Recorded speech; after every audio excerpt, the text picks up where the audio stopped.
Hi అండి. సహజంగా మనం పూల మొక్కలు పెంచుకోవాలి అనుకుంటే పెరట్లో 4 చామంతి మొక్కలో, బంతి మొక్కలో, లేకపోతే కనకాంబరం మొక్కలో, మల్లి మొక్కలో ఇలాంటివి వేసుకుంటూ ఉంటాం అందరూ కూడా. ఎప్పటినుంచో మన పూర్వీకాలం నుంచి ఇలాగే చేస్తూ ఉంటాం. ఇప్పుడైతే ప్రతి ఒక్కరూ కూడా పోటీ పడుతూ టెర్రస్ గార్డెన్ గానీ, పెరటి తోటలు గానీ, బాల్కనీ గార్డెన్స్ కానీ అన్ని రకాల పూలు, పళ్ళు, కూరగాయలు పండిస్తూ ఉన్నారండి. ఈ పండించే క్రమంలో మనకి అవార్డులు కూడా గెలుచుకోవచ్చు. ఆ విషయం మీకు తెలుసా? ఆ అవార్డులు విన్ అయిన వారితో కలిసి మేము బస్సులో ఇలా ప్రయాణం చేస్తూ ఉన్నాం. మేము ఎంత బాగా ఎంజాయ్ చేసాం ఏంటి అనేది కూడా ఫుల్ వీడియో అయితే మన ఛానల్లో ఉంది. తప్పకుండా చూసి ఎంజాయ్ చేయండి.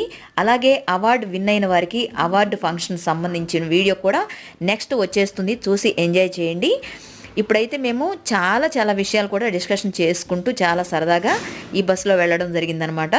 అలా మనకి చాలా చాలా దూరాల నుంచి ఆంధ్ర, తెలంగాణ, కర్ణాటక నుంచి అవార్డులు విన్ అయిన ప్రతి ఒక్కరికి కూడా కంగ్రాచ్యులేషన్స్ అండి. One earth one life garden group